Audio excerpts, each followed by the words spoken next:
कि जो ये झूठा मुकदमा बनाया भी है, मैं आपको पूरे दावे के साथ कह रहा हूँ, ये मुकदमा जो बनाया है ये एक तरह की SC/ST एक्ट की एट्रॉसिटी है। ये झूठा मुकदमा बनाना है। कौन कौन सी धाराएं लगाई हैं?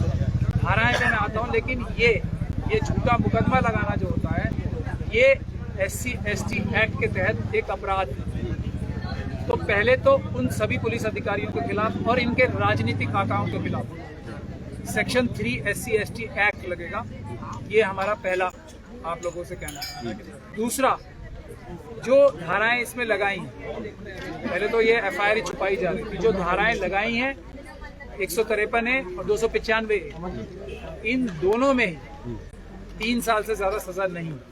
यानी कि माननीय उच्चतम न्यायालय का ये जो निर्देश है अरनेश कुमार की जजमेंट द्वारा कि यदि 7 साल से कम सजा किसी भी केस में होगी तो उसमें गिरफ्तारी किसी हालत में नहीं होगी, बल्कि उसमें सिर्फ नोटिस दिया जाएगा और उससे पूछताछ करने के लिए मुल्जिम से पूछताछ करने के लिए नोटिस दिया जाएगा और उसको कुछ कंडीशंस लगाई जाएंगी। लेकिन इस देश में दूसरे तरह का कानून, एक आम आदमी के लिए कानून है और एक अम्बेडकरवादियों के लिए कानून है। एक शेड्यूल कास्ट के लिए दूसरा कानून है, वो इम्प्लाई किया गया है। हमने आज आके पुलिस के अधिकारियों को ये दिखाया कि ये अरनेश कुमार की जजमेंट है जो आपको बाध्य करती है कि आप इनको गिरफ्तार नहीं कर सकते, बल्कि यदि आप इन्हें गिरफ्तार करेंगे तो वो कंटेम्प्ट ऑफ कोर्ट होगी और आपके खिलाफ डिपार्टमेंटल एक्शन भी होगा।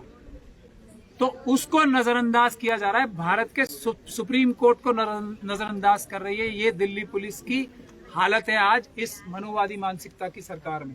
खुले आम ये जजमेंट लेने से, इसको पढ़ने से इनकार कर दिया। ये है दिल्ली पुलिस। क्या था पूरा मामला जो गिरफ्तारी? मैं भी आपको बताता हूँ। इसके आगे जब सुप्रीम कोर्ट का कोई इज्जत नहीं रखती है दिल्ली पुलिस के अधिकारी, तो ये आप समझ सकते हैं किसके दबाव में ऐसा हो रहा है। कौन हौसला हिम्मत दे रहा है कि इस प्रकार के झूठे मुकदमे दर्ज करो और उसके बाद सुप्रीम कोर्ट के आदेशों की भी अवहेलना करो, बल्कि उनको नकार दो। ये कौन हौसला दे रहा है? क्या ये सरकार में बैठे उच्च अधिकारी जो हमारे मंत्री हैं उनके हौसला दिए बगैर ये गतिविधि क्या दिल्ली पुलिस का कोई अधिकारी कर सकता है? ये है सवाल। अब ये मुकदमा एक है एक पोस्ट के बारे में, जो एक ऐसी पोस्ट टिप्पणी है या एक पोस्ट है जिसको किसी भी तरह से, किसी भी प्रकार से, किसी भी दृष्टि से देखा जाए तो वो किसी भी अपराध की श्रेणी में आती ही नहीं।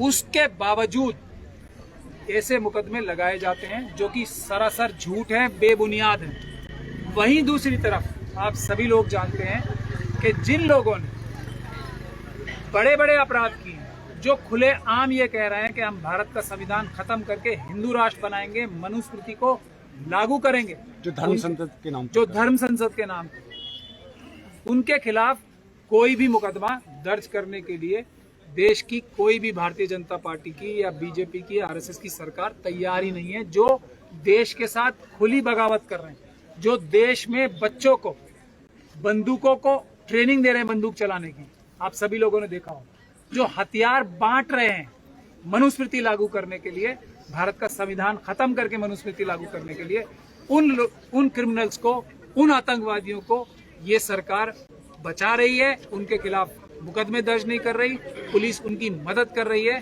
तो इससे ये साफ जाहिर होता है कि जो व्यक्ति संविधान की रक्षा करने खड़ा होगा वो इस सरकार के सामने, इस RSS मनुवादी सरकार के सामने अपराधी है, और जो व्यक्ति मनुस्मृति का मानने वाला है और भारत का संविधान खत्म करके मनुस्मृति लागू करना चाहता है, वो इस सरकार के लिए, वो इस मनुवादी मानसिकता के लिए एक संभ्रांत नागरिक है। यही आज की सच्चाई है, जिसके खिलाफ हर एक अम्बेडकरवादी को अब उठ खड़े होना है कि इसके बाद अगर प्रोफेसर रतन लाल को अरेस्ट किया जा सकता है तो इस देश में अब इति हो गई है, हद हो गई है, और किसी भी हालत में इस चीज को हमें नहीं छोड़ना चाहिए। एक देश के SC ST OBC और माइनॉरिटी के व्यक्ति को खड़े हो जाना चाहिए, खड़े होके जब तक प्रोटेस्ट करना चाहिए जब तक इस तरह के सारे केस, सिर्फ प्रोफेसर रतन लाल की बात नहीं है, इस प्रकार के सारे झूठे केस वापस नहीं किए जाते, बल्कि जिस तरह किसानों से माफी मांगी थी प्रधानमंत्री ने, प्रधानमंत्री माफी मांग के और उन सभी व्यक्तियों को जो मनुस्मृति लागू करना चाहते हैं, देश में आतंकवाद फैला रहे हैं, ये मनुवादी मानसिकता के लोग, उनको गिरफ्तार नहीं किया जाता, तब तक ये लंबा आंदोलन और लंबा संघर्ष करना चाहिए। अगर हम ऐसा नहीं करेंगे तो हम बाबा साहब के साथ वफादारी नहीं रखते, हम देश के संविधान के साथ वफादारी नहीं रखते, हम देश के लिए वफादारी नहीं रखते। आज ये सबसे पहली अहम जरूरत हो गई है कि सब लोग पीसफुल प्रोटेस्ट करें अपने अपने पूरे देश में, लेकिन बल्कि दुनिया भर। यहीं पर जब जिस देश में भारत का संविधान जलाया जाता है, आज तक उनकी गिरफ्तारी नहीं होती, लेकिन वहीं एक सोशल मीडिया पर एक पोस्ट लिखने के आधार पर उनको गिरफ्तार कर लिया जाता है। तो क्या लोकतंत्र बचा है या सेकुलर राष्ट्र हमारा देश बचा हुआ है? नहीं, ये कुछ देर के लिए जो लोग संविधान की शपथ लेके संविधान से धोखा कर रहे हैं, कुछ देर के लिए इस देश में ऐसा कर सकते हैं। ये देश बाबा साहब का देश है, ये देश कोई हाईजैक नहीं कर सकता। SC, ST, OBC, माइनॉरिटीज और महिलाएं इस देश में 92.5% हैं। हम इन मनुवादियों को सबक सिखाएंगे और बहुत जल्द सिखाएंगे। प्रोफेसर रतन लाल का केस जो है ये आखिरी जो इन्होंने हमला करना था वो कर दिया है। अब इसको इनका प्रॉपर जवाब मिलेगा संवैधानिक तरीके से, पीसफुल तरीके से, लेकिन यह आंदोलन तब तक चलेगा जब तक कि अब ये तय नहीं हो जाएगा कि कोई भी मनुवादी मानसिकता का व्यक्ति इस देश में अब संविधान को मानने वालों के साथ कोई ज्यादती नहीं करता। अच्छा, एक सवाल और है मेरा आपके साथ। बताया जा रहा है कि रतनलाल जी की पोस्ट से हिंदू धर्म की जो भावनाएं वो आहत हुई हैं, इससे जो भावनाएं भड़क सकती थी, तमाम ऐसी बातें सामने। तो क्या लग रहा है, क्या हिंदू धर्म की भावनाएं और तमाम जो धर्म है, मुस्लिम धर्म है, सिख धर्म है, तमाम जो धर्म है, उनकी भावनाएं आहत नहीं होती जब हिंदू धर्म के कुछ लोग जो ठेकेदार हैं इस तरह की भाषा बोलते हैं? ये पहले तो आप तथ्यों पर ही बात कर लेते हैं। ये FIR देख लीजिए, इसमें कहाँ लिखा है कि किस धर्म की भावनाएं आहत हो गई। ये FIR ही कोई कॉग्निजेबल ऑफेंस डिस्क्लोज नहीं करता। तो ये तो एक झूठ बात लिख के, जो बात एग्जिस्ट ही नहीं करती, उस बात को लिख के एक झूठा इल्जाम लगाएं, तो इस पे तो बहस करनी ही बेकार है। कल हम कोर्ट के सामने भी ये बात रखेंगे कि कोई ऑफेंस हुआ ही नहीं। तो ये तो झूठा मुकदमा लगाना था, क्योंकि डॉक्टर साहब जो हैं वो अंबेडकर नामा चलाते हैं। बुनियादी बात ये है, अंबेडकर का नाम सुन के हर एक मनुवादी के मानसिकता के व्यक्ति की क्या हालत होती है, ये आप लोग अच्छी तरह समझते हैं। तो ये दुश्मनी वो है, ये दुश्मनी ये है ही नहीं, वो दुश्मनी है। तो अंबेडकर से आज देश में मनुवादियों को बड़ा खतरा है, ये मानते हैं? अंबेडकर वाद से ही खतरा है, बाकी हर वाद जो है वो मनुवाद की सपोर्ट में ही होता है। इस देश में सिर्फ दो ही वाद हैं, एक अंबेडकरवाद, एक मनुवाद।